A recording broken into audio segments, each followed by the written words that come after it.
The champagne flute trembled in my hand as my brother Marcus launched into his third monologue of the evening. Christmas Eve at our parents' house in Pasadena, and he turned the living room into his personal stage. Series B funding closed at $180 million, he announced to the assembled relatives, his voice carrying that particular blend of smugness I'd grown familiar with over 32 years. CloudReach is the fastest-growing cloud infrastructure company in North America. Forbes called us the next Amazon Web Services. Aunt Linda clapped politely. Uncle Robert raised his beer in salute. Mom practically glowed with pride, her hand resting on Marcus's shoulder like he'd just won the Nobel Prize. "And what's your role there, sweetie?"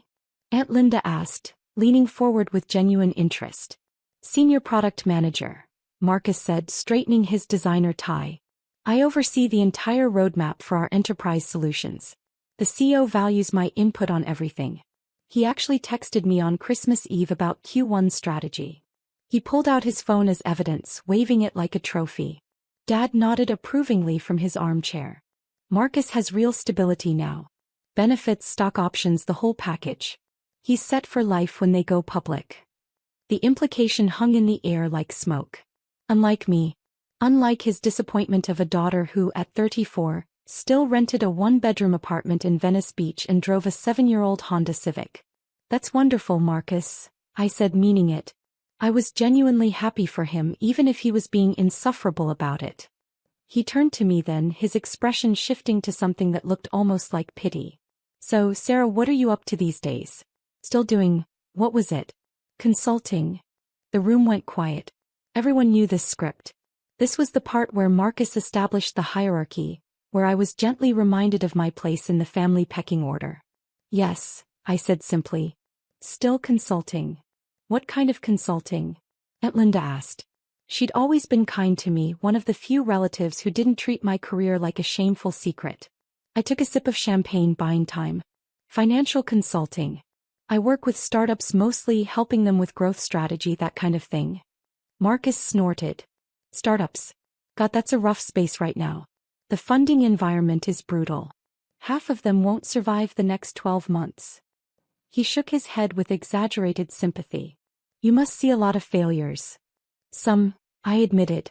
"Well, at least you're trying," Mom said, her tone suggesting I was a child learning to ride a bike rather than a woman with an MBA from Stanford and a decade of experience. "Maybe Marcus could put in a good word for you at CloudReach. They must need consultants." The offer landed like a slap, even though she'd meant it kindly. My 32-year-old brother recommending me for a job. As if I needed his charity. "That's okay," I said, keeping my voice level. "I'm happy where I am." Marcus raised an eyebrow. "Really? Because I heard the consulting market is pretty saturated. What are you pulling in annually? If you don't mind me asking." I did mind. But the whole family was watching now, waiting for my answer. Waiting to quantify exactly how much of a disappointment I was compared to Golden Boy Marcus and his stock options. "I do all right," I said. "Come on, ballpark it." Marcus leaned back, enjoying this. "6 figures? Low 6 figures." My phone buzzed in my purse. I ignored it. "Marcus, that's not appropriate," Aunt Linda said gently. "What? We're family. Sarah knows I'm just trying to help. I mean, if she's struggling, maybe Dad could." He trailed off, letting the implication finish the sentence. Maybe Dad could help me out financially. Maybe they could all pitch in for poor Sarah who couldn't get her life together. The phone buzzed again.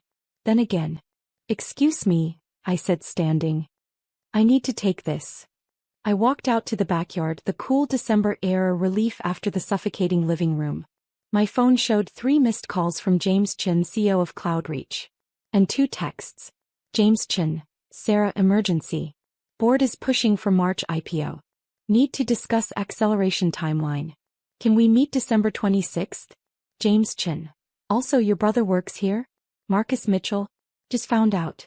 Small world. See you January 9th for quarterly review." I stared at the messages for a long moment, then typed back. "January 9th works. See you then." Through the window I could see Marcus holding court, probably explaining cloud infrastructure to relatives who had no idea what he was talking about. Mom hung on every word. Dad beamed with pride. They had no idea that CloudReach existed because of a $25 million Series A check I'd signed 18 months ago. That their Series B funding, the $180 million Marcus was so proud of, had come largely from the syndicate I'd assembled. That I'd introduced James Chin to 3 of his key hires, including his CTO. They had no idea that I was a partner at Apex Ventures, one of the most successful venture capital firms in Silicon Valley. That my portfolio was worth north of $3 billion. That I'd been named to Forbes 30 Under 30 in venture capital 4 years ago and had just been profiled in TechCrunch as one of the power players reshaping startup funding. They had no idea because I'd never told them. Not when Mom asked if I'd found a real job yet. Not when Dad suggested I go back to school for something more stable. Not when Marcus started at CloudReach 9 months ago and immediately began treating me like the family charity case. I'd kept quiet for a reason. I wanted to see if they valued me, Sarah, their daughter and sister, without the validation of money or status. I wanted to know if they'd be proud of me even if I was just a struggling consultant. The answer apparently was no. I walked back inside. Marcus was showing Uncle Robert something on his phone, probably his employee dashboard or stock option agreement. Everything okay? Mom asked. Fine, I said. Just work stuff. On Christmas Eve? Marcus laughed. What kind of consulting emergency could there be? I smiled. Just a client checking in. Well, hopefully they're paying you overtime, Dad joked. The rest of the evening crawled by. More stories about CloudReach. More pointed questions about my life that I deflected with practiced ease. More pitying looks from Mom and encouragement to hang in there. At 10 o'clock I made my excuses and left. As I drove back to Venice Beach my phone rang. James Chin again. Sarah, sorry to bother you on Christmas Eve, he said when I answered. I know we're meeting on the 9th, but I wanted to give you a heads up. The board wants to accelerate everything. IPO by March, which means we need to finalize the S1, get the roadshow scheduled, the whole 9 yards. That's ambitious, I said. It's insane, he admitted. But the market conditions are perfect and frankly we need the capital to scale. Your initial thesis about enterprise adoption was dead on. We're at 340% year-over-year growth. Congratulations, James. You've built something special. We've built something special, he corrected. None of this happens without Apex's support. Without your support. You took a chance on us when everyone else was funding AI companies. I smiled in the darkness of my car. I liked your vision. Still do. The team is excited to meet you properly on the 9th. I know we've done most of our check-ins remotely, but having you come to the office will be huge for morale. Also, funny story, I just found out your brother works here. My stomach tightened. Yeah, small world. Marcus Mitchell, right? Senior PM on the enterprise team. Good guy, sharp thinker. Does he know you're with Apex? We don't really talk about work, I said carefully. Well, he's about to find out. I'm doing an all-hands before our meeting to announce your visit. We're trying to build more transparency around our investors, show the team who's backing us. Is that okay?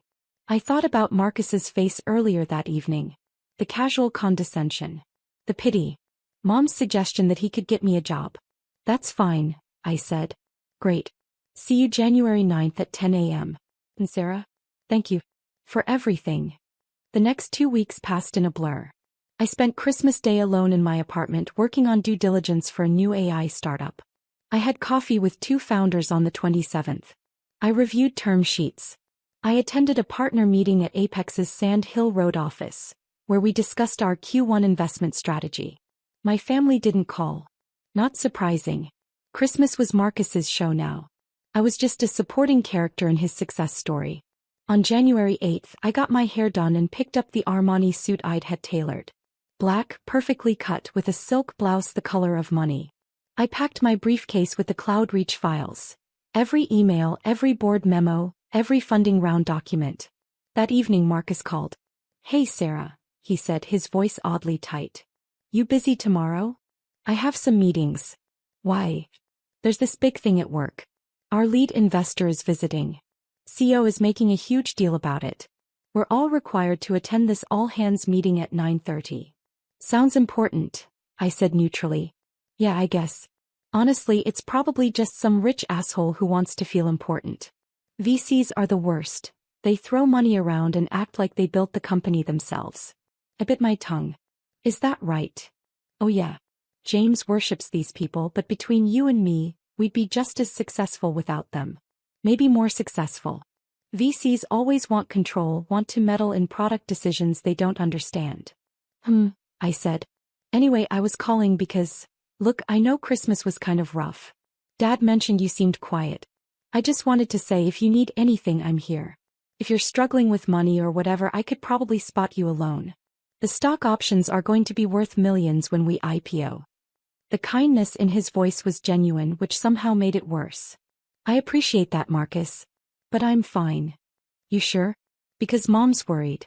She thinks you're too proud to ask for help. Tell Mom I'm okay, I said. Really? All right. But the offer stands. Oh, and if you ever want to pivot into tech, I could introduce you to our HR people. We're always hiring consultants for project work. Wouldn't be a permanent role, but it would get your foot in the door. I closed my eyes. Thanks, Marcus. Good luck with your meeting tomorrow. Yeah, should be interesting. Maybe I'll actually get to meet the person who signs our paychecks. He laughed. Talk soon. January 9th arrived cold and clear. I drove to CloudReach's headquarters in Palo Alto, a sleek glass building in a tech park off the 101. The parking lot was full of Teslas and BMWs, startup money on display. I sat in my car for a moment, checking my reflection in the mirror. The woman looking back at me was polished, professional, powerful. Not the struggling consultant my family pitied. Not the disappointment they'd written off. Sarah Mitchell, partner at Apex Ventures. Early-stage investor in 17 companies. Board member at 5. Net worth north of $40 million, mostly in carried interest and portfolio equity. I grabbed my briefcase and walked inside. The receptionist smiled brightly. Good morning. How can I help you? Sarah Mitchell from Apex Ventures. I have a 10 o'clock with James Chin. Her eyes widened slightly. Of course, Ms. Mitchell. Mr. Chin mentioned you'd be arriving. He's just finishing the all-hands meeting now. Would you like to wait in the conference room, or would you prefer to join them? I checked my watch. 9:45. I'll join them. Wonderful. The meeting is in the main hall, second floor. I'll escort you. We took the elevator up. Through the glass walls I could see the open-plan office, standing desks, collaboration spaces, the casual chaos of a growing startup. Young people in hoodies and expensive sneakers, the uniform of tech success. The receptionist led me to double doors. Inside I could hear James's voice over a microphone. And that's why transparency around our cap table matters. You all deserve to know who believes in this company, who's backing our vision. So before we dive into Q1 goals, I want to introduce someone very special. The receptionist opened the door quietly. The room was packed, at least 200 people, standing room only. James stood on a small stage at the front, a presentation screen behind him showing the CloudReach logo. Our lead investor joined us at Series A when we were just 15 people in a WeWork, James continued. When other VCs said cloud infrastructure was too crowded, too competitive, one firm saw our potential. Apex Ventures led our Series A with $25 million. They assembled our Series B syndicate. And they've been our strongest advisor through every pivot, every challenge, every victory. I scanned the crowd looking for Marcus.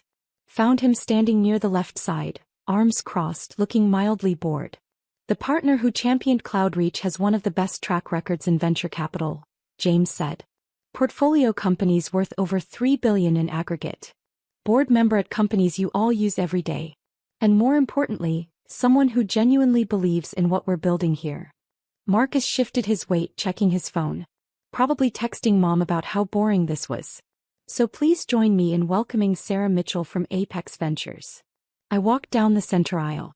The room erupted in applause. Polite, professional, the sound of 200 people doing what they're told. But I watched faces turn, watched the recognition ripple through the crowd. Watched Marcus's head snap up. Our eyes met across the room. I saw the confusion first. What was I doing here? Then the recognition of my name. Then the impossible math starting to click into place. James stepped down from the stage, hand extended, beaming. Sarah. Thank you so much for coming. Everyone, this is the woman who made CloudReach possible. I shook his hand, smiled at the crowd. Thank you, James. It's wonderful to finally see the team in person. Let me give you proper introductions, James said, leading me toward the stage. Sarah, this is the product team led by Kevin Walsh. Engineering over here led by our CTO Priya Sharma. You two have met, of course. Priya waved, grinning. We'd had dinner 3 times in the past year, discussing CloudReach's technical roadmap. Sales and marketing, James continued, gesturing to the right side of the room. And product management, including Marcus Mitchell, one of our rising stars. Every head in the room turned to look at Marcus. He stood frozen, face pale, phone still in his hand. Marcus and I actually know each other, I said, my voice carrying across the silent room. He's my brother. The reaction was immediate. Whispers, shocked looks, people glancing between us like they were watching a tennis match. James's eyes went wide. Your brother? I knew you had the same last name, but I didn't make the connection. That's incredible. Marcus, you never mentioned your sister was in venture capital. Marcus opened his mouth. Closed it. Opened it again. We don't really talk about work. Well, this is a small world moment, James laughed. Sarah, would you mind saying a few words to the team? They'd love to hear your perspective. I climbed the 3 steps to the stage. 200 faces looked up at me. Young, hungry, brilliant. The future of tech assembled in one room. And in the middle of them, my brother looking like he might be sick. Thank you, James, I said into the microphone. And thank you all for building something extraordinary. When James first pitched CloudReach 18 months ago, I knew immediately this was special. Not because of the technology, though that's best in class, but because of the vision. The understanding that cloud infrastructure isn't about speeds and feeds, it's about enabling the next generation of innovation. I clicked to the next slide, which showed CloudReach's growth metrics. You've exceeded every projection we made. Revenue is up 340% year over year. Customer retention is at 98%. You've gone from 15 employees to over 200. You've built something that will define the industry for the next decade. More applause. I let it die down before continuing. At Apex, we invest in people, not just products. We back founders who have the courage to see what others miss. And we partner with teams who have the discipline to execute. CloudReach has both. That's why we led your Series. That's why we assembled your Series B syndicate. And that's why we'll continue to support you through the IPO and beyond. I paused, looking directly at Marcus. Some people think venture capital is about throwing money around. But it's not. It's about belief. It's about seeing potential before anyone else does. It's about taking risks on people who might not look successful yet, but who have the vision and drive to build something incredible. Marcus's face had gone from pale to red. So congratulations, I finished. To everyone in this room. You're part of something special. And I'm honored to be along for the ride. The applause was genuine this time, enthusiastic. James took the microphone back, launching into a discussion of Q1 goals. I stepped off the stage and immediately people approached me. Engineers wanting to discuss the technical roadmap, product managers pitching features, everyone wanting a moment with the person who'd believed in them. Marcus didn't approach. He stood rooted to his spot, staring at me like I was a stranger. The all-hands meeting ended at 10:15.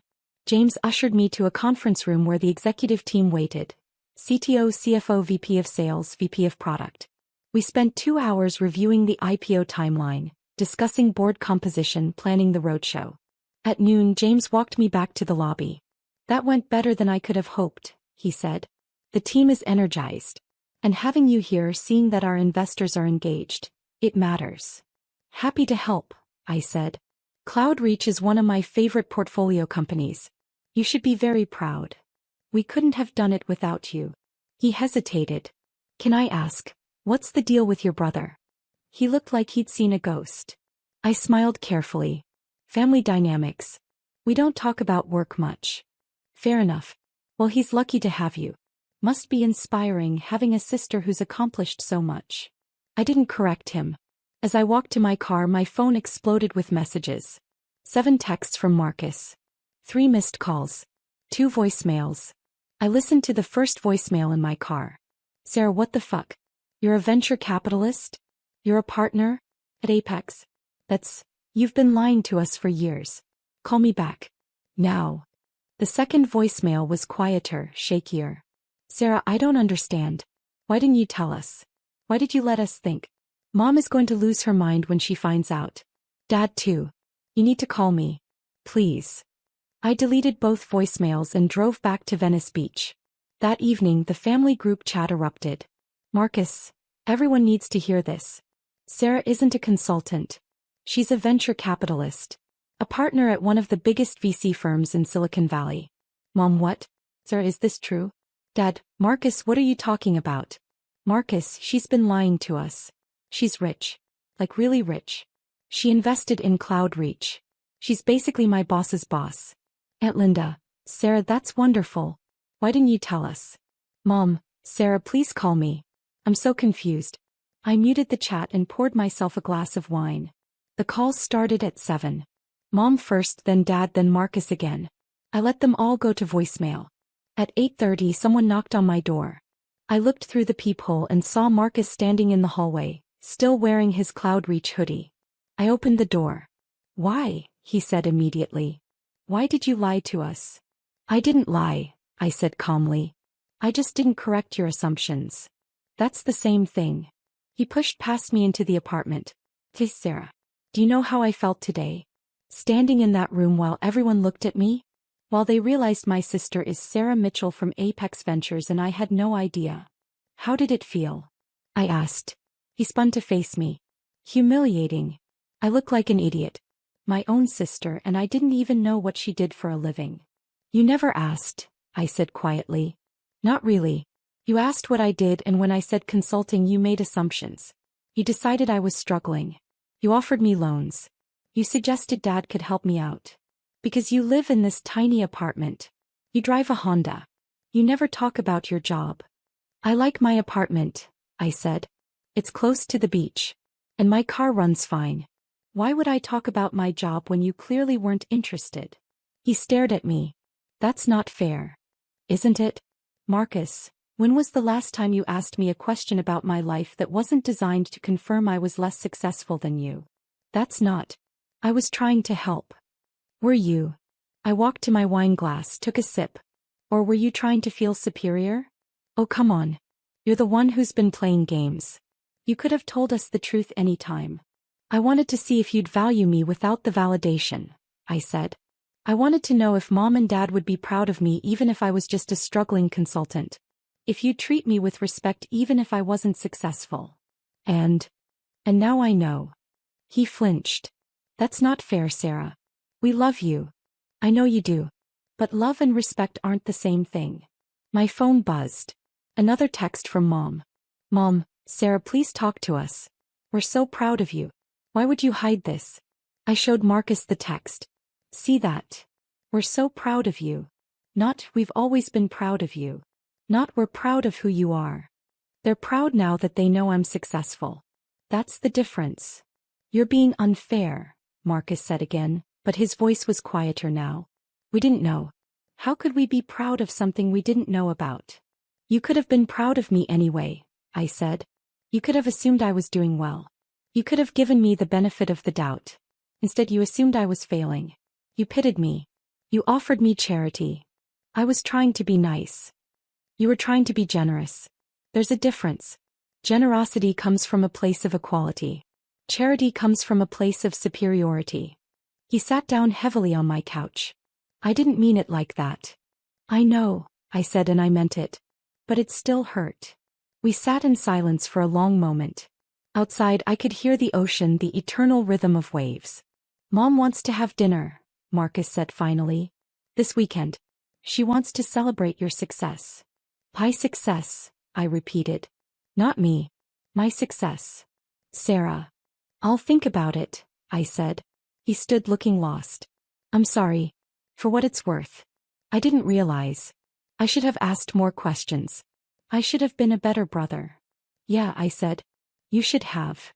He left without another word. The calls continued for the next 3 days. Mom crying, saying she was so proud, asking why I'd hidden this from them. Dad gruff, saying he'd always known I'd make something of myself, even though we both knew that was a lie. Aunt Linda genuinely happy, asking if we could have coffee. I called her back. We met at a cafe in Santa Monica. You look good, she said, hugging me. Powerful. I feel tired, I admitted. I bet. She ordered us both coffee. For what it's worth, I always suspected you were doing better than you let on. You had that look. What look? The look of someone who has nothing to prove. Your brother has always been desperate to impress everyone. You never were. That told me everything I needed to know. I smiled. You're the only one who noticed.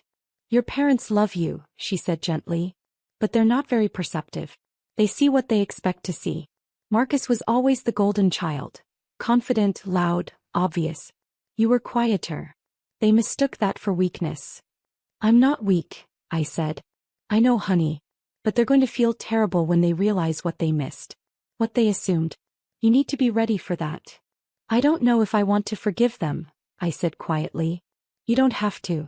Not yet. Maybe not ever. But eventually, you'll need to decide what kind of relationship you want with them going forward. Whether their ignorance is forgivable or not.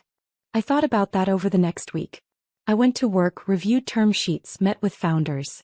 CloudReach announced their IPO filing on January 15th. The initial valuation was set at $2.8 billion. My Series A shares were worth $180 million on paper. My carried interest from Apex would be substantial. Marcus texted me when the news broke. Marcus, congratulations. You made a great investment. Me, thank you. You should be proud. You helped build this. Marcus, did you know I was working there when you invested? You joined 9 months after our Series A closed. Marcus, but you knew I was there for the Series B. Me, yes. Marcus, and you didn't tell me.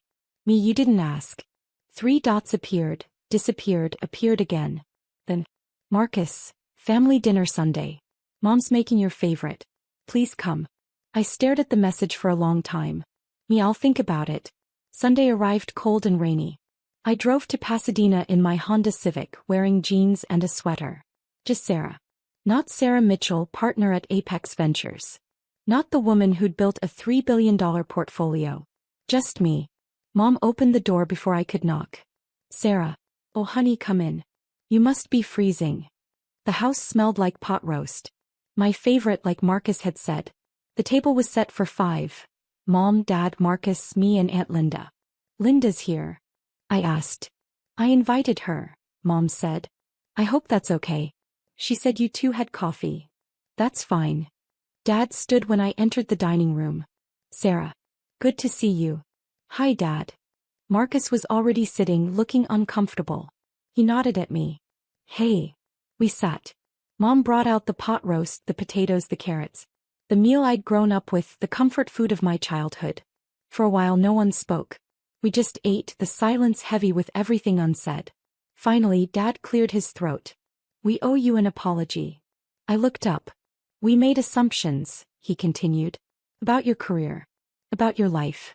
We didn't ask the right questions. We didn't see what was right in front of us. We're so sorry, honey, Mom said, her eyes shining with tears. We should have known. We should have asked. We should have been proud of you all along. Why weren't you? I asked quietly. The question hung in the air. I don't know, Mom whispered. I think we saw what we expected to see. Marcus was always so confident, so sure of himself. You were quieter. We mistook that for uncertainty. I was never uncertain, I said. I was just private. I know that now, Dad said. And I'm sorry. We failed you as parents. We made you feel like you had to hide your success from us. You did, I said. Every time I came to a family gathering, you compared me to Marcus. You asked when I'd get a real job. You offered me money. You pitted me. Marcus flinched. I wanted you to value me for who I am, I continued. Not for what I've accomplished. I wanted to know if you'd love me even if I was struggling. Even if I wasn't as successful as Marcus. We do love you, Mom said. We always have. But you didn't respect me, I said. Not until you found out I was rich. Not until you learned I was successful. That's what hurts. Silence fell again. Aunt Linda spoke up.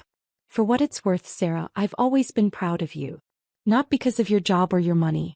But because of who you are. Kind, thoughtful, brilliant. That's what matters. Thank you, I said, my voice thick. We want to make this right, Dad said. Tell us how. I looked around the table. At my parents, desperate for forgiveness. At Marcus, ashamed and chastened. At Aunt Linda, supportive as always. I don't know if you can, I said honestly. I don't know if I'm ready to forgive you yet. Maybe someday. But not today. Mom's face crumpled. Sarah. But, I continued, I'm willing to try. To rebuild. To see if we can have a relationship based on who we actually are, not who you thought I was. We'll do anything, Dad said. Then start by asking me questions, I said. Real questions. About my work, my life, my dreams. Not questions designed to confirm your assumptions. Questions because you actually want to know. Okay, Mom said. Hey. We can do that. The rest of dinner was awkward, halting. But it was a start. Mom asked about Apex Ventures. Dad asked about my investment philosophy. Marcus asked what it was like to be on boards. I answered honestly. I told them about the startups I'd funded, the founders I believed in, the risks I'd taken. I told them about the failures too, the companies that had crashed, the bets that hadn't paid off, the hard lessons I'd learned. They listened. Really listened, maybe for the first time in years. At 9 o'clock I stood to leave. Will you come back? Mom asked. Next week. Maybe, I said. If you want me to. We do, Dad said. Very much. Marcus walked me to my car. The rain had stopped, leaving the streets slick and shining. I'm sorry, he said again. For everything. For being an asshole. For making assumptions. For offering you loans when you probably have more money than I'll ever make. I smiled despite myself. You don't know that. Cloudreach's IPO will make you rich. Not Apex Ventures rich, he said. Not Sarah Mitchell rich. Money isn't the point, I said. I know. But it's hard not to feel stupid. I spent years talking down to you. Years thinking I was the successful one. Years pitying you. You weren't entirely wrong, I said. I was struggling. Just not financially. I was struggling to figure out if my family would love me without the success. Turns out that's a harder question to answer than any pitch deck I've ever reviewed. And, what's the answer? I looked at him. My little brother who'd grown into a man I barely recognized. Who'd been insufferable and condescending and kind all at once. I'm still figuring it out, I said. I drove home through the empty streets, the city lights reflecting off wet pavement. My phone buzzed with a text from James Chen. James, board approved the IPO timeline. Roadshow starts in February. Thank you for believing in us when no one else would. I smiled and typed back. Thank you for building something worth believing in. The Cloudreach IPO happened on March 12th. The stock opened at $42 and closed at $68. The company was valued at $3.9 billion. My Series A investment was now worth $247 million on paper. I didn't go to the opening bell ceremony. I watched from my office at Apex, surrounded by my partners, celebrating another successful exit. Marcus called that evening. My options are worth $4.2 million, he said, sounding dazed. I'm a millionaire. Congratulations, I said, meaning it. Sarah, thank you. I know you didn't invest because of me. But still. Thank you. You earned it, I said. You helped build that company. Be proud of what you accomplished. I am, he said. And I'm proud of you too. For what it's worth. I should have said that years ago. Yeah, I said. You should have. Better late than never? I thought about that. About forgiveness and family and the complicated math of love. Yeah, I said finally. Better late than never. We hung up. Outside my window, Sand Hill Road stretched toward the horizon, lined with venture capital firms that had shaped the technology landscape. I was part of that world now. I'd earned my place at the table. But I'd also learned something important. Success without recognition is still success. Worth without validation is still worth. I didn't need my family's approval to know my value. But it was nice finally to have it anyway. My phone buzzed one more time. Mom in the family group chat. Mom, family dinner next Sunday. Sarah, please bring pictures of your work. We want to hear all about Apex Ventures. We want to know everything. I smiled and typed back a single word. Me okay. It wasn't forgiveness. Not yet. But it was a beginning. And sometimes a beginning is enough.